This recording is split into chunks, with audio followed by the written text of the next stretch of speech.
আসসালামু আলাইকুম। যতবারই বিভিন্ন গ্রামে ঘুরতে যাই মনে হয় এই গ্রামটি মনে হয় সবচেয়ে সমৃদ্ধ ও সুন্দর, কিন্তু পরক্ষণে আবার আমার ভুল ভেঙে যায়। প্রত্যেকটি গ্রাম নিজ নিজ ঐতিহ্য সংস্কৃতি দিয়ে ঊর্ধ্বে অন্য গ্রাম থেকে। আজকে আপনারা আমার ব্লগে দেখতে পারবেন প্রাকৃতিক সৌন্দর্যে ঘেরা কুমিল্লার সদর উপজেলার আমড়াতলী ইউনিয়নের জামবাড়ি এলাকাটিকে। বর্তমান সময়ে কৃত্রিম পার্ক ও রেস্টুরেন্টের ভিড়ে মানুষেরা ভুলে যাচ্ছে প্রাকৃতিক সৌন্দর্যে ঘেরা কুমিল্লার এই পর্যটন কেন্দ্রটিকে। কোনো প্ল্যান ছাড়াই রাইড করতে করতে ঘুরতে চলে গিয়েছিলাম এই জামবাড়ি এলাকাটিতে। আর জামবাড়িতে গিয়ে দেখতে পেরেছি Jambari camping spot, Jambari border, তারপর জামবাড়ি জিরো পয়েন্ট, এরপর হচ্ছে ঐতিহ্যবাহী শালবনটি, আরও অনেক কিছু দেখতে পেয়েছিলাম। ভ্রমণ পিপাসুদের জন্য অন্যতম পর্যটন কেন্দ্র কুমিল্লার এই জামবাড়ি ফরেস্ট। কালকে ঘুরতে গিয়ে আমি এই জামবাড়ি এলাকাটিকে কি বলে আখ্যায়িত করেছি জানেন? আমি আখ্যায়িত করেছি জায়গাটিকে অক্সিজেনের কারখানা হিসেবে। ৪ নং আমড়াতলী ইউনিয়নের দর্শনীয় স্থানগুলোর মধ্যে জামবাড়ি বনবিট এবং হজরত শাহ জিয়াউদ্দিন আউলিয়া পাঁচগাছিয়া দরবার শরীফটি অন্যতম। অনেক বছর আগ থেকেই মানুষ এই জামবাড়ি এলাকাটিকে পর্যটন কেন্দ্র হিসেবে বেছে নিয়েছে।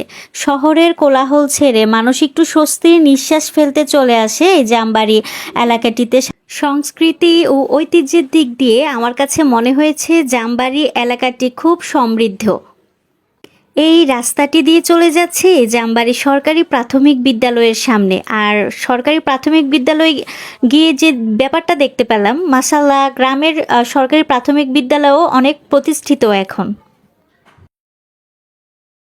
এই পথ যদি না শেষ হয় তবে কেমন হবে তুমি বলো তো। রাইড করতে করতে এই গানটি আমার খুব মনে পড়ছিল। রাইড করতে করতে চলে এসেছি বিট কর্মকর্তার কার্যালয় জামবাড়ি বিট জায়গাটিতে। অনেক সুন্দর জায়গাটি, খুবই ভালো লেগেছে। প্রকৃতির সৌন্দর্যে যে মুগ্ধ হতে পারে না, পৃথিবীর আর কোনো সৌন্দর্যই তাকে মুগ্ধ করতে পারে না। কি বলেন আপনারা? সবাই আমার সাথে একমত তো? সবাই কমেন্ট বক্সে কমেন্ট করে জানাবেন। ঘন্টার পর ঘন্টা ভিডিও ধারণ করেও জামবাড়ির সৌন্দর্য তুলে ধরা আমার পক্ষে সম্ভব নয়। সেদিকে ৩-৪ মিনিটের ভিডিওতে আমি আসলে কতটুকু সৌন্দর্য ধারণ করতে পেরেছি আপনাদেরকে দেখাতে পারছি। আমি আসলে এই বিষয়টা নিয়ে খুবই চিন্তিত। জামবাড়ির খেলার মাঠগুলো অনেক যে পরিচিতি পেয়েছে সবার কাছে। আর জামবাড়িতে 2টি খেলার মাঠ রয়েছে আমার জানা মতে। এখন আপনারা ভিডিওর স্ক্রিনে দেখতে পাচ্ছেন হজরত জিয়াউদ্দিন আউলিয়া মাজার।